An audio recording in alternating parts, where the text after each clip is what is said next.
and happy 420 to you all.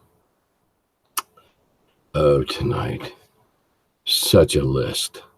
So many things to talk about. I hardly know where to begin, and I'll try to keep it reasonably brief. As brief as I can. First off, an apology to Alyssa Fadden, the fantastic cartographer, for botching her name, and a correction. The Wayback Machine is Peabody and I did it again. I keep blanking on that. That dog and kid. Anyway, I know I may have had it wrong this time, and before this is over, I'll try to get it right again. Anyway, lots of things to talk about. Lots of things. Hardly know where to begin, so I'm going to have to keep looking at my notes. Oh, all right. Some learned man, a man of letters, a man with published documents to his name. Sherman and Peabody. Got it. Okay.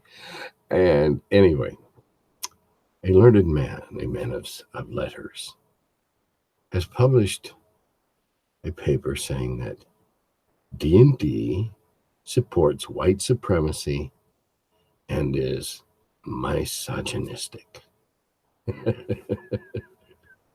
Damn, I didn't know that. Yeah, old D&D didn't have a lot of overt reaching out to female players to become players. Keep in mind that the market we were building from was exclusively male, and we were reaching out to other males, yes, and females wherever they were interested. They were certainly welcomed. Weren't a lot interested yet, but okay, that was it. That was then. I don't think it was misogynistic. I think it was a recognition of the fact that at the time the girls weren't playing miniatures games and they weren't interested in this stuff. And it was like, yeah, okay, let's go capture who we can get to buy these games and therefore make our paychecks clear the bank so that we can buy groceries and feed our clothes and heat our families. I don't believe that we supported white supremacy. Unless you are going to judge the artwork of then by the standards of now, and any good historian knows that's not a cut and dried comparison. The context and social vernacular and all this has to come into play. So I don't believe this guy's I don't think all his screws are quite torqued down to the right poundage. We'll just go with that. I disagree with the principle that we're white supremacy. Wow. I missed all of that while I was there. Golly. Like I admitted on one of the Facebook pages today. Yeah, that's right. We're a bunch of guys that lived in Wisconsin that hated, a bunch of racist white Wisconsin guys that hated women. And yeah, it's all our fault. Come on. It's just like I used to take classes in college in lit and English, and stuff like this. And they go, well, what did you get out of the story? And somebody'd start rambling off this. And I'm going, did we even read the same story? Proving that you can get out of it what you're looking for, or somebody told you to find, in any event. And we'll go slightly with that.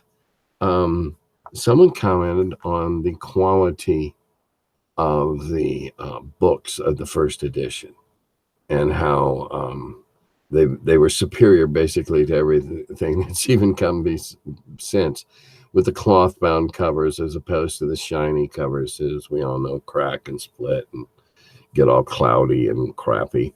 I was asked about how did we compose the books. Well, to give credit where credit's due, Patch Press was a wonderful bunch of guys to work with. We also had an agent, a rep that we worked with. I'm trying to remember his name now.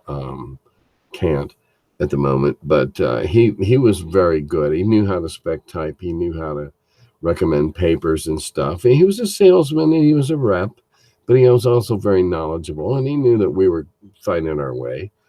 And then when we outgrew the local printer, we ended up with Patch Press, and they were up in Wisconsin and growing, eager to do new things, and the two Patch brothers. And so they were instrumental in recommending type styles and stuff. They would give us mock-ups and we would pick, what we liked. We were new to this business when we were dealing with the small printer in Lake Geneva, doing the small books and such. We used what he had. Now we had the world of fonts. It came open to us. And so they helped us quite a lot. The original books we did were bound and sewn, and the covers were first rate. And yep, they still stand up. I've got a monster manual that while it's got water damaged in a friend's house in a flood, it's still absolutely solid. I never worry about a page coming out or anything like that. And they were first quality, new company, striving to do their best job, and they did. Patch Press did an outstanding job. Patch Press did lots of printing for TSR and the many spin-off companies as TSR started fracturing. Next, I'm using a magnifier tonight, so I don't have to put my glasses off and on. Ubiquity. I made the comment, I'll show you this. My daughter found this. She knew that I'd enjoy it. It's a Bic lighter with a 20-sider on it shooting lightning bolts.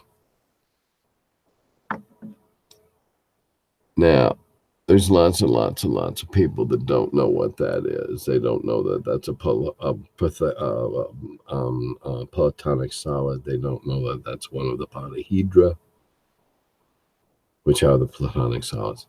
But they know that that's a gaming dice, and they probably know, a good bunch of them probably know, yeah, those D&D guys use that die. Another person chimed in on the thread about her daughter, or the daughter who was not a gamer, described a Robin Hood type person as chaotic good. And none of them play games, but they all understood what the concept of chaotic good was. And it just shows in some ways the ubiquity of role-playing that has slipped into the vernacular, slipped into the consciousness. That's one of those things that I wrote about in my old Dragon Grumbles blog, about one of the things I think about when I lay my head down on the pillow at night is, we changed the world in ways subtle and profound. And that's just one of the subtle ones. Let's see what else we got. There were other guys that had, these really nice carved, wood edged lighters, that Bics and that, or not Bics, but Zippos and that. And yeah, there's always been a market for niche stuff. But when they start pumping them out in multi-packs, this was one of 5 in a pack my daughter saw somewhere, wherever she picked them up, and said, Dad'll like that. And sure enough, Dad did. So that's what ubiquitous means. It's everywhere, and we hardly feel it. Let's see. Here we go. The fallacy of following a false doctrine. I was asked about the limitations of race and class. Well, I'd have to say that was probably the very first major thing I threw right out the window. And I never won a single one of those arguments, and finally it got so heated that we didn't talk about it anymore. Now, what we dealt with in first ed was dwarves couldn't be any higher than this, and elves couldn't be any higher than that, and silly limitations. And at the time, I published an article in an early, I don't know if it was a very late strategic review or a very early dragon. And in terms of the game D&D as it was published then, you could make a case that nothing Gandalf did in the entire Lord of the Rings books made him any higher than a 5th level magic user as the game was played and structured at that time. And I wouldn't have published it if it wasn't accurate. Okay, now, since that day, it's gotten considerably different.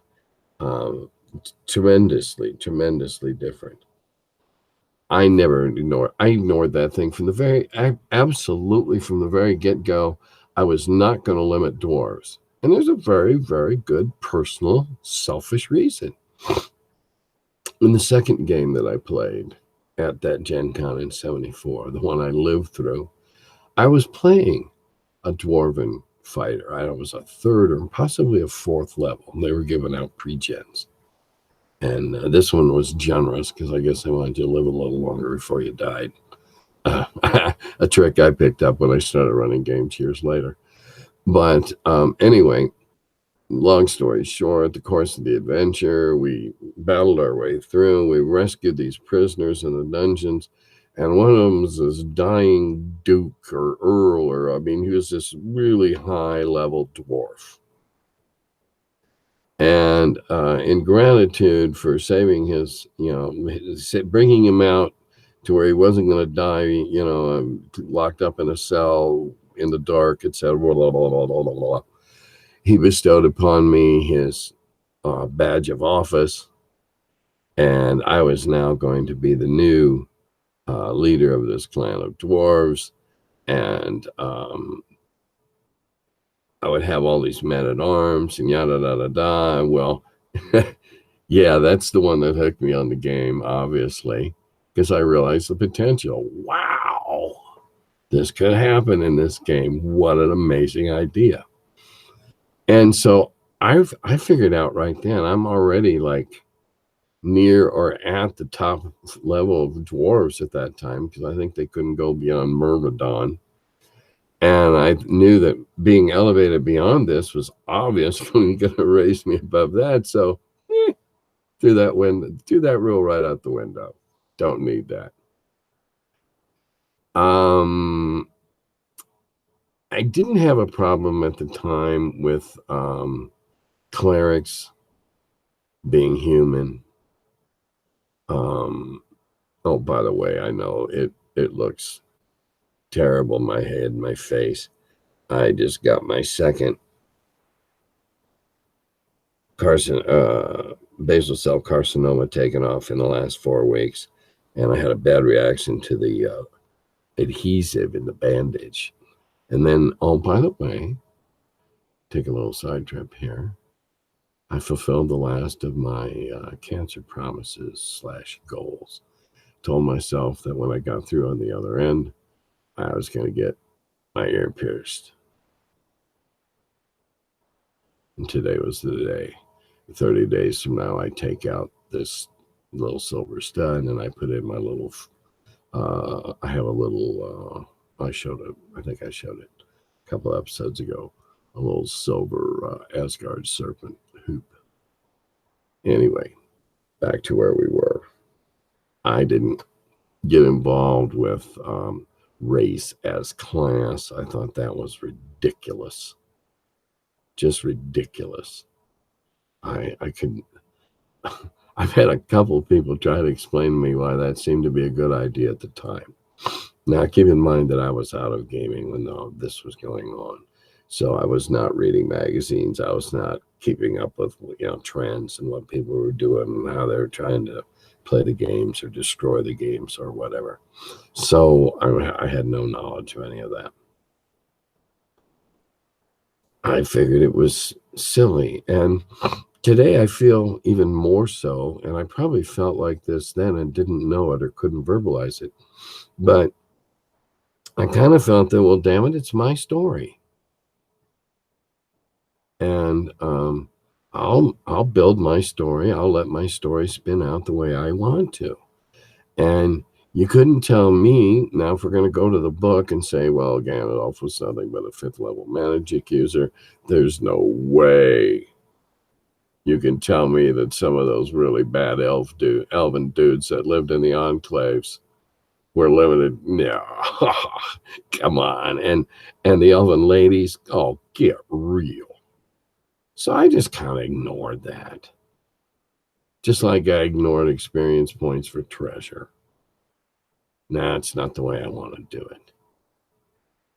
And I started ignoring the formula for experience points early on, and did it myself. You know, I until I got the feel of the formula, and then I just started extrapolating on my own. And when you find yourself bound by something like one of those 2 or 3 things, well, that's when it's time to cut them loose. Go your own way. Do it the way you want to do it. After all, it's your game. And when I say you, I'm not just talking about you, the dungeon master, but I'm talking about all you use out there that are the players, because you have an equal stake in the game. The players as a group have an equal stake as the DM. The players are in aggregate. The DM obviously has spent many more hours preparing, or hopefully. Or if he's one of the very, very good ones, who needs to prepare? But that's there's no reason to follow something if you don't like it. If you don't like skills, throw them away. If you don't like abilities, ignore them. It's your game. You out there, it's your game. Play it however the hell you want. Whatever gives you the most fun. Even if that's super hyped up characters with lightning bolts that when they miss their target, they arc off into space and hit the moon. Powerful. I don't care if you're having fun. I happen to know there's yet another, and I don't mean that in anything derogatory, a new look at superheroes and the concept of the superhero myth that's being worked on even as I sit here and speak to you now, but I probably can't say who it is. But in the event, I got a little sidetracked there. Gee, imagine that, me sidetracked. See what else we got here. Oh yes, well, we already covered how racist and misogynistic we are, and Ubiquity. Oh, here we go. Here we go. I can't believe this is happening again. Yet again, for the umpteenth time, a thread is broken out. This time on Facebook, but I had them on other websites, on how you pronounce my monster, my baby, my creation, the land shark. Bullette.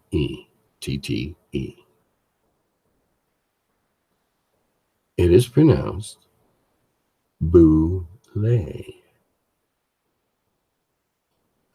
I don't give a damn what it should be if it were French. I was just mocking the French. It was like, well, anybody remember Pig Latin? It was like Pig French.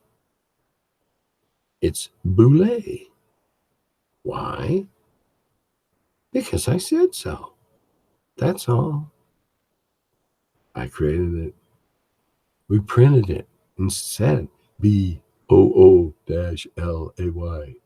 You know? No. It's right there. It's Boule. This shibboleth keeps surfacing out of the quicksand every couple 3 years. It's amazing. It is that way because I said so, not because somebody else said so, not because somebody else said that I said so. It's because I said so. Because I created it. I'm saving the really best stuff for last. A new fact. Sphinx. You know, that stern monster with the paws, you know. Sphinx. S-P-Y, S-P-H-Y-N-X. Today I found out the plural on Jeopardy, the college championships, so we got to accept them as an authority. I found out the plural of Sphinx. It is not sphinxes, it's sphinges. S-P-H-Y-N-G-E-S. Why? Because Alex Trebek said so. Where have we heard that before? All right. That's your little word of the day. New day. Plural of sphinx is sphinges. Here we go. The last thing I think on my list here. I've been asked by several people, what did I think of the big announcement about Gygax Games? Well, I thought a bunch of things about that. Number one, Gygax Games? No wonder we got sued into oblivion with Gygax Magazine. She wanted the magazine for herself and not his sibling and not his children. Only his son Alex apparently gets to use the name.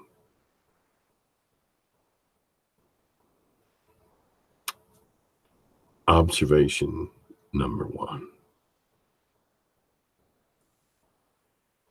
Number two, what are they going to do with this? They're looking to go digital. Well, I count out pinball. I think that's been done already, and you're not likely to do anything there. If you're talking about a first-person shooter, I'm pretty sure that's been done to death. And if they think that theirs will do better because the name is attached to it, they're whistling in the dark walking by the cemetery because there's a whole bunch of gamers that have, and that nor should they, have no idea of the significance of the name Gygax. Nor should they. It's not like it's an obligation. Those of us that like to play what he inspired and who knew him in that, yeah, that's our thing. But we can't expect other people to hold him in the same reference that we do. That's like saying, hey, you gotta really have a big thing for Nikola Tesla. I just picked him out of the air. I respect the man and what he did. But it's similar to that. Pick some, the guy that invented the electric brakes on the electric air brakes on railroad cars. It's a black man, and hold that name against him for not knowing it. We being former friends of Gary's, fans of Gary's, admirers of Gary's, whatever we comprise. We have our ideas and expectations, but we can't impose that on the rest. I worry so much about this because this is the same individual, the widow, who is supposedly responsible for at least $250,000 that was raised various ways for a memorial that's never been built, and the money's not even been accounted for. in violation of many laws of Wisconsin. Many Wisconsin laws are in violation. Wisconsin doesn't seem to be interested enough. I guess $250,000 is too little. Any event, more money going down this dark hole. I was stunned to see Gary Gygax's son quoted as saying paper and pencils, gaming was on the decline. 2 reasons that he would utter it, and it's not. It's actually growing again. What did I think of this? I was asked several times. Well, I think someone has decided there's a new grip they can get on that stone or that turnip, and if they squeeze it just right, they'll get a little more blood out of it. That's what I think. I think that the widow has waited way too long to try and cash in on her dead husband's name. And almost a generation of gamers have no concept of who he was, what he did. So that opportunity for that fame rub was blown years ago. Years ago.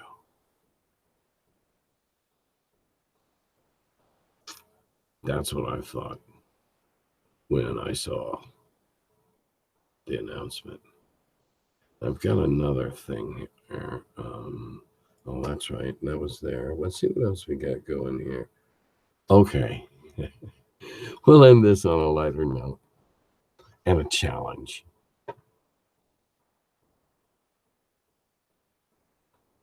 Somebody I saw posted somewhere wanted to know, how come there's no dating sites for gamers? Golly. Okay. Truth in advertising here. Yeah. I've been married for, oh my God, it'll be 48 years in July. I got married when I was 21. I'm still married to the same woman. So my skill set is limited from a operational sense, but finally honed in an observational sense over these many years. I was fortunate to find a lady that was okay with my gaming. Sure, go ahead, honey. She had things she liked to do. I didn't necessarily like to do them. It was okay. She went and did her things. I did my things. Okay. I have met people who were gamers and married and never converted. I am one of those. My wife doesn't play war games. She's a very, very good card player and an extremely skilled mahjong player. And mahjong's a very complex and tricky game. I love it myself. She routinely beats my ass. Pardon me. I'd like to know what we would call the website.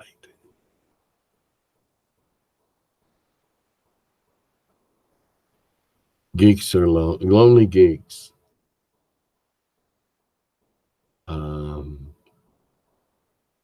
Nerds for romance, looking for, I could go so many places, romantic nerds.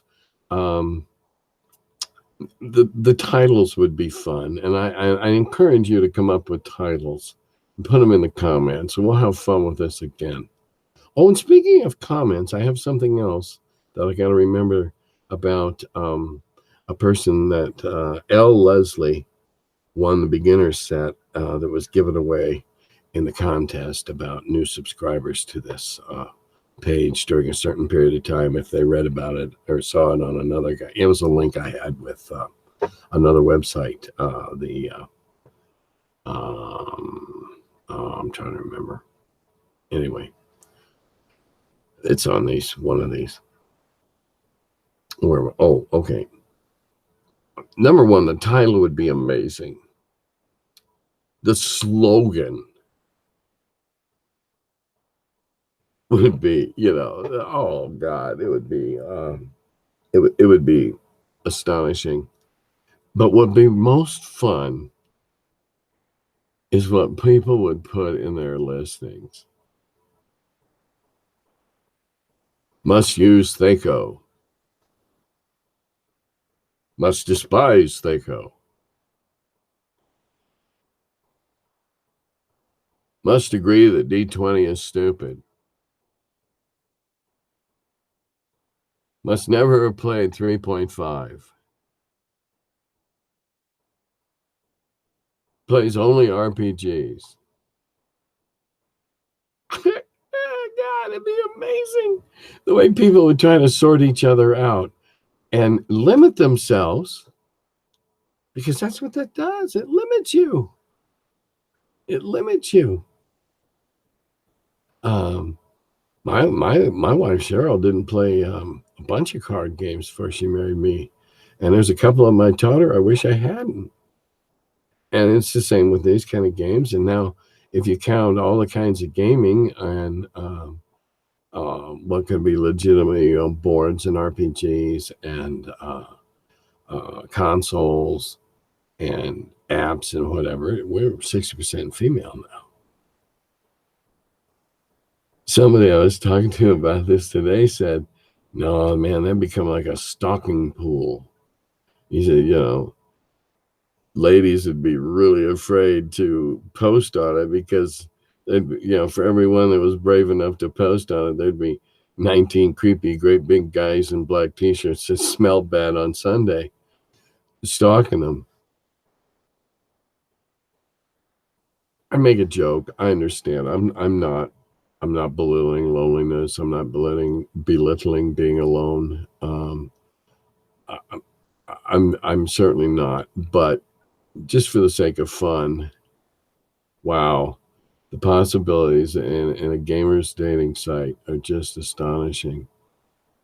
I really can't think of a whole lot else to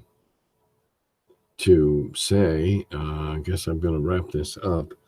And I'll part on two very interesting words, particularly in the combination I'm going to use them in. The words are Pineapple Express.